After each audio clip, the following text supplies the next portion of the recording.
नमस्कार, स्वागत है आपका इंडिया रियल एस्टेट गाइड में। आज हम हैं एनसीआर के तेजी से उभरते शहरों में से एक गुड़गांव में, जिसे साइबर सिटी के नाम से भी जाना जाता है। गुड़गांव में बेहतर होते इंफ्रास्ट्रक्चर के साथ साथ रियल एस्टेट सेक्टर का दायरा भी तेजी से आगे बढ़ रहा है। अपने सफर की शुरुआत करें उससे पहले आइए डालते हैं एक नजर गुड़गांव की बदलती हुई तस्वीर पर। एनसीआर में शामिल गुड़गांव शहर, जिसे पुराने वक्त में गुरुग्राम के नाम से जाना जाता था, आज तरक्की की नई इबारत लिख रहा है। मौजूदा समय में मिलेनियम सिटी के नाम से मशहूर गुड़गांव में इंफ्रास्ट्रक्चर तेजी से विकसित हो रहा है। कनेक्टिविटी के लिहाज से गुड़गांव देश के नक्शे पर अपनी छाप बखूबी बना रहा है। किसी वक्त अनडेवलप इलाके के तौर पे जाने जाने वाला गुड़गांव आज फाइनेंशियल हब के तौर पे उभर रहा है। आज गुड़गांव में 500 से ज्यादा कंपनियां मौजूद हैं, जिसमें आधी से ज्यादा मल्टीनेशनल कंपनियां शामिल हैं।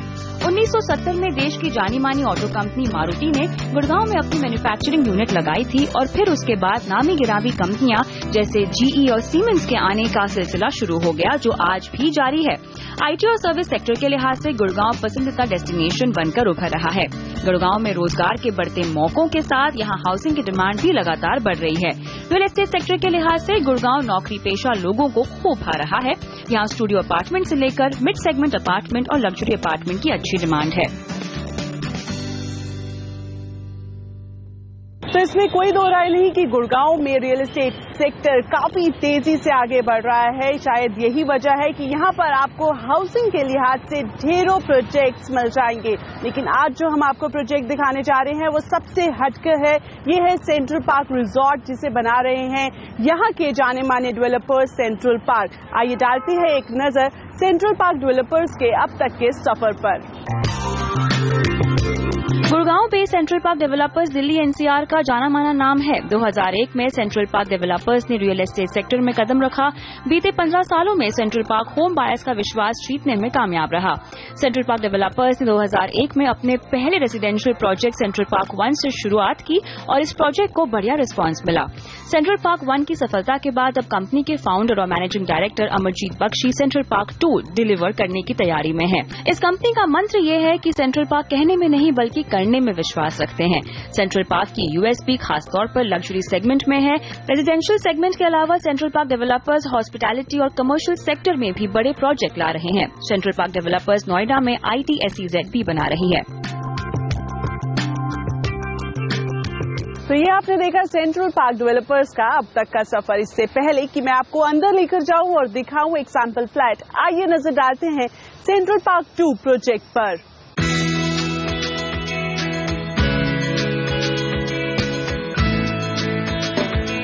सेंट्रल पार्क 1 की शानदार सफलता के बाद central park developers Gurgaon sector 48 सोना रोड पर सेंट्रल पार्क 2 के नाम से लग्जरी प्रोजेक्ट ला रहे हैं।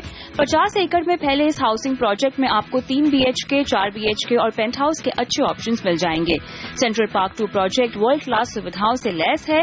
यहाँ basketball court, swimming pool, theatre, kids park जैसी सुविधाएं मिलेंगी। इस प्रोजेक्ट में कॉन्सियर्ज सर्विसेज का भी फायदा आप उठा सकते हैं, जिसमें आपको housekeeping, laundry, food on call जैसे ऑप्शंस मिलेंगे। सेंट्रल पार्क की खासियत यह है कि यहाँ आपको भरपूर ग्रीन एरिया मिलेगा और सेंट्रल पार्क 2 में करीब 1687 रेजिडेंशियल यूनिट्स तैयार की जा रही हैं, जिसमें 1 BHK studio apartment, 3 BHK, 4 BHK और ट्रिप्लेक्स पेंट हाउस और टाउन हाउस जैसे विकल्प भी मिलेंगे। जल्दी central park developers central park 3 नाम से प्रोजेक्ट लॉन्च करने पर भी विचार कर रहे हैं, जिसमें भी घर खरीदारों को मिलेंगे शानदार ऑप्शंस। तो आपने देखी सेंट्रल पार्क 2 प्रोजेक्ट की एक झलक। अब हम आपको लेकर चलते हैं यहाँ के सुपर लग्जूरियस अपार्टमेंट में। हालांकि ये एक सैंपल फ्लैट है, लेकिन सेंट्रल पार्क डेवलपर्स ने इसे प्रॉमिस फ्लैट का नाम दिया है। इसका मतलब ये हुआ कि जो भी खासियत आपको इस फ्लैट में दिखाई जाएगी, डिलीवरी भी वैसे ही 100% की जाएगी। तो चलिए लेते हैं जायजा इस 4 BHK सुपर लग्जूरियस अपार्टमेंट का, जानते हैं किस तरह का लिविंग स्टैंडर्ड यहाँ पर आपको मिलेगा। अब हम आ गए हैं सेंट्रल पार्क 2 प्रोजेक्ट के सुपर लग्जूरियस प्रॉमिस फ्लैट के अंदर। जैसे ही आप इस फ्लैट में एंटर करेंगे तो 7x8 की लॉबी यहाँ पर बनाई गई है और ये लॉबी सीधा जाएगी डाइनिंग कम लिविंग एरिया की ओर। आपको डाइनिंग कम लिविंग एरिया के पास मैं लेकर चलूं, उससे पहले जल्दी से आपको दिखाती हूँ कि इस लॉबी में काफी अच्छा यूटिलिटी स्पेस दिया हुआ है। ये जो आप यहाँ पर डोर देख रहे हैं, जैसे ही आप खोलेंगे तो आपको ये रैक दिखेगा। इसको आप शू रैक के तौर पर भी इस्तेमाल कर सकते हैं और साथ ही एक छोटा सा पाउडर रूम बनाया गया है, यानी कि यहाँ पर आप जल्दी से फैशन अप हो सकते हैं। तो ये जो लॉबी है, अब आप सीधे चलेंगे सेंट्रल पार्क 2 प्रोजेक्ट, जो सुपर लग्जूरियस अपार्टमेंट की हम बात कर रहे हैं, आपका वेलकम करेगा ये स्पेशियस लिविंग कम डाइनिंग एरिया। अगर हम स्पेसिफिकेशन की बात करें, शुरुआत करते हैं लिविंग एरिया से। 13 बाय 20 का एरिया है यहाँ पर और काफी स्पेशियस आप अंदाजा लगा सकते हैं। जो आप इस वक्त देख रहे हैं, काफी स्पेशियस यहाँ पर इसको बनाया गया है और जो यहाँ का इंटीरियर डिजाइन किया गया है काबिले तारीफ है। साफ तौर पर देखा जा सकता है कि जो वेंटिलेशन है उसका अच्छा इस्तेमाल किया गया है। इस पूरे अगर अपार्टमेंट्स की खासियत की बात करें या फिर यूएसपी की बात करें तो आपको चारों तरफ से अच्छा वेंटिलेशन मिल जाएगा यहाँ पर। अगर लिविंग एरिया के बाद हम बात करें डाइनिंग एरिया की, तो डाइनिंग एरिया में भी अच्छी खासी स्पेस आपको मिल जाएगी।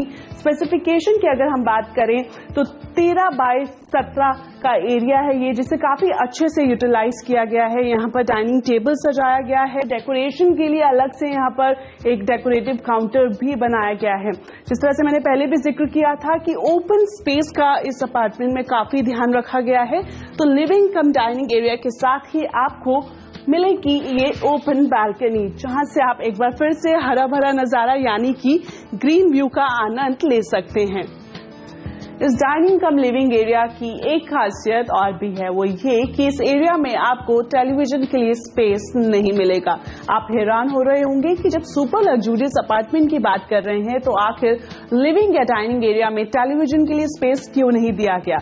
इस सवाल का जवाब हम आपको देते हैं। आप देख सकते हैं यहाँ पर बिल्कुल लिविंग और डाइनिंग एरिया के साथ ही बनाया गया है 10 बाय 21 का ये फैमिली लाउंज, जहां पर आप अपने पूरे परिवार या फिर मेहमानों के साथ बैठकर अपने फेवरेट शोज या मूवीज का मजा ले सकते हैं। और इसकी कहा जाए कि यूटिलिटी काफी मायनों में देखी जा सकती है, क्योंकि अक्सर ये देखा जाता है कि जब गेस्ट घर पर आते हैं वो लिविंग एरिया में बैठे होते हैं और घर का कोई मेंबर या फिर बच्चे देखना चाहते हैं टीवी, लेकिन गेस्ट होने की वजह से उन्हें टीवी देखने का मौका नहीं मिलता है। लेकिन अब वो सीन नहीं होने वाला है। डाइनिंग एरिया के ठीक सामने यहाँ पर बनाया गया है मॉड्यूलर किचन। 13 बाय 17 के स्पेस में इस किचन को बनाया गया है और जैसे ही आप किचन में एंटर करेंगे तो एक खुला स्पेस आपको मिलेगा।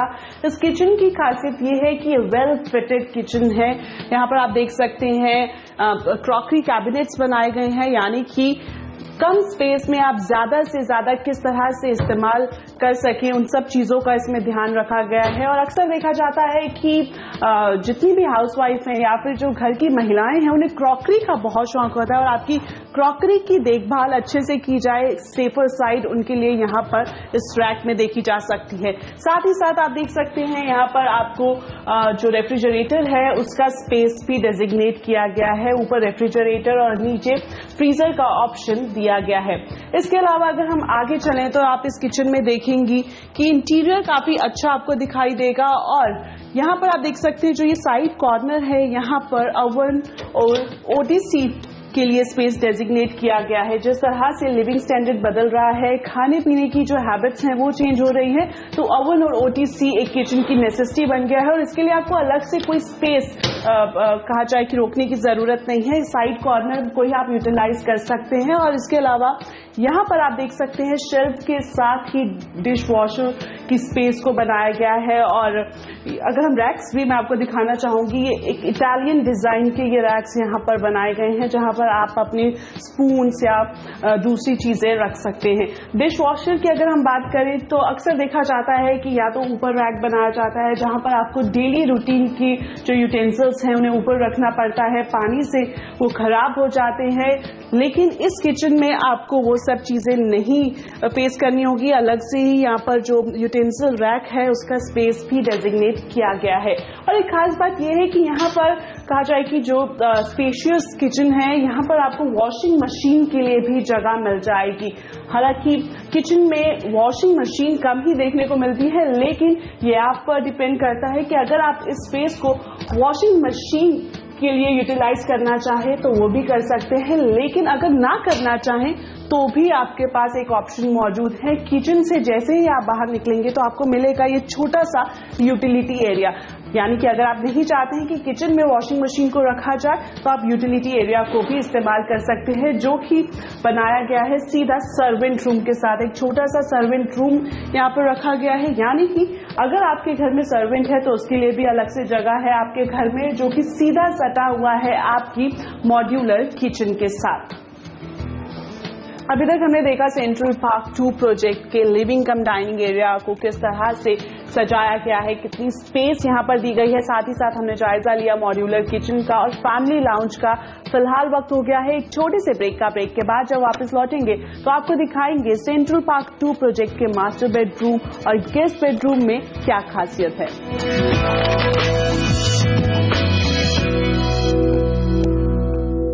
अब बारी है इस अपार्टमेंट के मास्टर बेडरूम का जायजा लेने की। लिविंग कम डाइनिंग एरिया से निकलकर जब आप इस लॉबी में आएंगे, जो कि आपको सीधा मास्टर बेडरूम तक लेकर जाएगी, तो साइड में आपको ये छोटा सा स्पेस मिलेगा जिसे आप स्टडी रूम या फिर पूजा घर के तौर पर भी इस्तेमाल कर सकते हैं। इस लॉबी को फॉलो करते करते आप सीधा पहुंचेंगे इस अपार्टमेंट के सबसे खास कमरे में, जो है मास्टर बेडरूम। एरिया की बात करें तो 22 बाय 23 का यहाँ पर एरिया डेजिग्नेट किया गया है मास्टर बेडरूम के लिए। और जैसे ही आप इस बेडरूम में एंटर करेंगे तो एक ग्रैंड फीलिंग आपको यहाँ पर मिलेगी। आप देख सकते हैं यहाँ पर बेड लगाया गया है और ये इतना स्पेशियस है कि आपको यहाँ पर फुटर और कहा जाए कि जो एक इजी लाउंजर है उसके लिए भी अलग से स्पेस मिल जाएगा। अक्सर देखा जाता है कि बेडरूम में जो बेड के अलावा आपको इतनी स्पेस नहीं मिल पाती है कि आप दूसरे फर्नीचर्स को भी यहाँ पर अकोमोडेट कर पाए, लेकिन इस अपार्टमेंट के मास्टर बेडरूम की खासियत साफ तौर पर देखी जा सकती है। काफी खुला, काफी स्पेशियस, और जो कि इस अपार्टमेंट की यूएसपी है वो आप देखेंगे आपको मास्टर बेडरूम में भी मिलेगी। साथ ही साथ एक खास बात यह है कि यहाँ पर वार्डरोब एरिया भी डेजिग्नेट किया गया है। यहाँ पर आप देख सकते हैं कॉर्नर में वार्डरोब एरिया बनाया गया है, जहाँ पर कहा जाए कि आप काफी अच्छे से यूटिलाइज इसको किया गया है। वार्डरोब एरिया के साथ ही यहाँ पर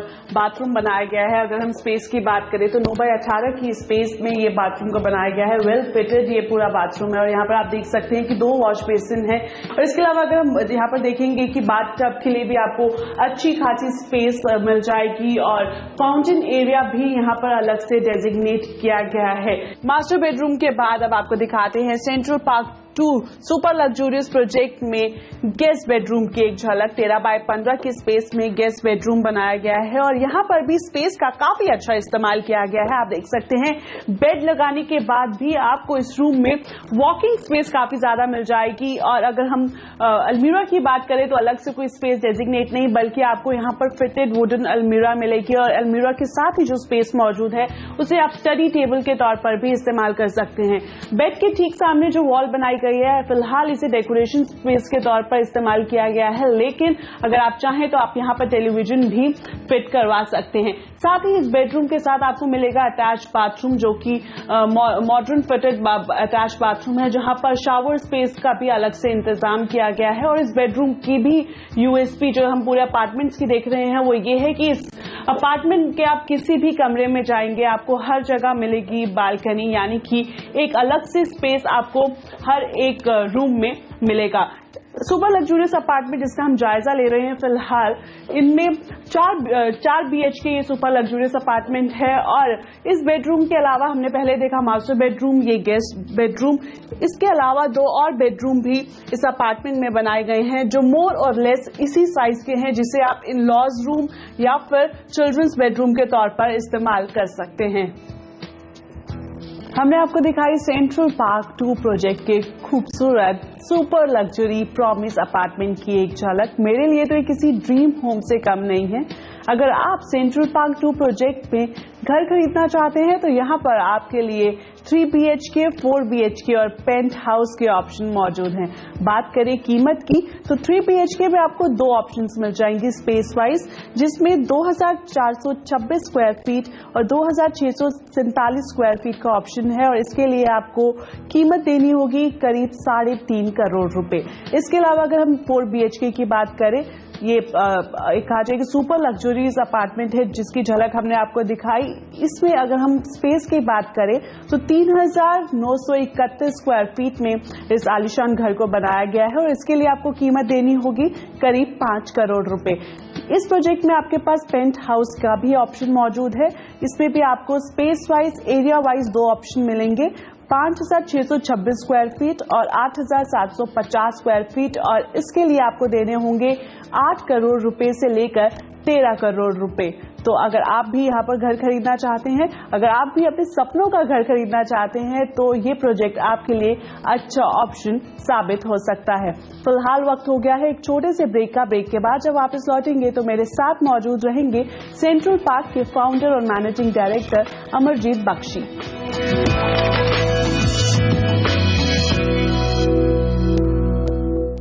ब्रेक के बाद आपका एक बार फिर से स्वागत है। अब हमारे साथ है अमरजीत बख्शी जो कि फाउंडर एंड मैनेजिंग डायरेक्टर है सेंट्रल पार्क के। सर, आपका बहुत बहुत स्वागत है इंडिया रियल एस्टेट गाइड में। सर, सबसे पहले मैं आपसे जानना चाहूंगी आपका जो प्रोजेक्ट है सेंट्रल पार्क, क्या खासियत है इस प्रोजेक्ट की?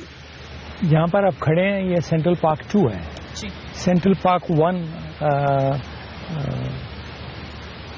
गोल्फ कोर्स रोड पे आया था। We were the first to bring luxury project there. इसी तरीके से सोना रोड में भी पहले लग्जरी प्रोजेक्ट हम ही लेके आए और आज के दिन ये 50 एकड़ में है प्लॉट और इसमें बहुत खास ख्याल किया गया कई बातों का। We are very building a very extraordinary security team.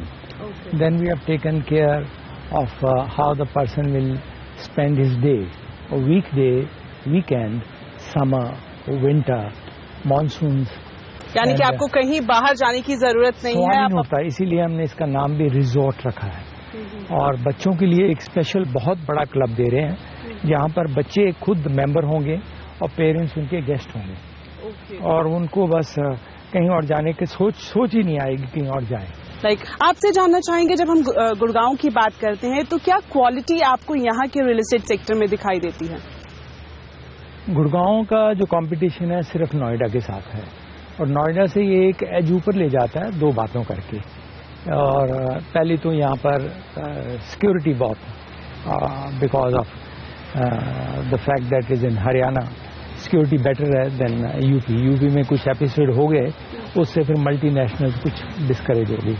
Number 2 ये एडवांटेज हुआ कि शुरू में बहुत मल्टीनेशनल यहाँ पर आ गई, उससे एक पर्टिकुलर टाइप की ट्रेंड यहाँ बन गया। बिल्कुल सर, मैं भी यही आपसे पूछना चाह रही थी कि गुड़गांव की अगर हम बात करें तो साइबर सिटी के तौर पर भी इसको जाना जाता है, कई सारी मल्टीनेशनल कंपनीज यहाँ पर हैं। तो ऐसे में आपको लगता है कि जो एक डिमांड है रियल एस्टेट सेक्टर में, खासतौर पर जब हम हाउसिंग की बात करें तो उसमें भी अच्छा बूस्ट दिखाई देता है? गुड़गांव का अपना इंफ्रास्ट्रक्चर अभी डेवलप नहीं हुआ पर प्लानिंग में बहुत कुछ है। गवर्नमेंट काफी for whatever reason Noida का इंफ्रास्ट्रक्चर गुड़गांव से बेटर है for the time being. But over a period of time, I think Gurgaon will also pick up in infrastructure. But the thrust of luxury is towards Gurgaon, not Noida. Sir, जिस तरह से आपने कहा कि जैसे जैसे अब आने वाले समय में यहाँ का इंफ्रास्ट्रक्चर डेवलप होगा और ज्यादा डिमांड देखने को मिलेगी और ज्यादा बूस्ट इस यहाँ के रियल एस्टेट सेक्टर को मिलेगा। जब हम बूस्ट की बात करते हैं तो एक एप्रिसिएशन का जो कॉन्सेप्ट रहता है या फिर जो एक सोच रहती है वो हमेशा दिमाग में रहती है, तो किस तरह की एप्रिसिएशन यहाँ पर आप देखते हैं? 2 तरह की एप्रिसिएशन है। एक तो ओवरऑल एप्रिसिएशन जो रियल एस्टेट की होती है विच इज कंट्री में क्या हो रहा है। तो दूसरा एप्रिसिएशन जो है वो पर्टिकुलर प्रोजेक्ट की होती है। प्रोजेक्ट की तो यहाँ बड़ी ज़बरदस्त, आई रेकन कि with in 2 years price nearly double हो जाएगी इसकी। और उसके रीज़न है हमारे को बिल्कुल माइंड क्लियर है कि क्यों हो जाएगी और हमें बहुत खुशी है। रेंटल तो अभी भी बहुत अच्छे हैं, मेरे ख्याल गुड़गांव में सबसे अच्छे यहीं पर हैं और बहुत फॉरेनर्स का रुख है यहाँ पर। फॉरेनर्स इस प्रोजेक्ट में रहना बहुत पसंद कर रहे हैं और अभी काफ़ी फैसिलिटीज़ तैयार हो रही हैं। वो एक बारी तैयार हो जाती हैं तो इट्स ए ड्रीम प्रोजेक्ट। बिल्कुल बिल्कुल सर। सर, आपसे ये भी जानना चाहेंगे, अभी सेंट्रल पार्क 2 की अगर हम बात करें, अभी क्या स्टेटस है, कब से यहाँ पर डिलीवरी शुरू हो जाएगी? सेंट्रल पार्क 2 की डिलीवरी तो हो चुकी है। जैसे आप देखें वहाँ 500 फैमिली तो फेज 1 में रह रही हैं और फेज 2 में भी लगभग 50 फैमिली हैं और द रूम है उसके अंदर भी 50 से ऊपर फैमिली आ चुकी हैं। अब मार्च जब आ जाएगा, बच्चों के स्कूल जब शिफ्ट होंगे, मेरा ख्याल है कि एकदम से 100 फैमिली और आ जाएंगे और ये होता जाएगा। और हम तो बहुत हैरान हैं, बाकी लोगों के प्रोजेक्ट तो डिलीवरी के बाद भी सालों साल खाली रहते हैं, ये तो बड़ी स्पीड से भर रहा है। बिल्कुल, कहा जाए कि एक अच्छी क्वालिटी, एक अच्छी सर्विस आप दे रहे, शायद यही वजह है कि काफी सारी अभी तो हम सिर्फ वायदे कर रहे हैं, करके दिखाने वाली बात तो थोड़े दिनों बाद आएगी। अगर आज से 1 साल बाद आप आएंगे तो फिर आपको हम अपना रिपोर्ट कार्ड दिखाएंगे, जैसे मोदी साहब कहते हैं। बिल्कुल, आप कहने में नहीं, करने में भी विश्वास रखते हैं। सर, आप ये भी जानना चाहेंगे आपके जो अपकमिंग प्रोजेक्ट्स हैं गुड़गांव में या फिर दूसरे शहरों में कहाँ आ रहे हैं और किस तरह के प्रोजेक्ट्स हैं? हम पहली बात तो NCR के फोकस नहीं करते कहीं भी, और दूसरा बात यह है कि हमारे मन में ये बिल्कुल शौक नहीं है कि बहुत बड़ी कंपनी बन जाए, पर हमें एक्सीलेंस का बहुत शौक है। इसलिए हमने सेंट्रल पार्क 2 में भी, सेंट्रल पार्क 1 में भी एक्सीलेंस का बहुत ध्यान दिया है। इसके बाद सेंट्रल पार्क 3 आ रही है सोना रोड में, वो लगभग 500 एकड़ की प्रोजेक्ट होगा। CNBC आवाज पे बात करने के लिए बहुत बहुत शुक्रिया।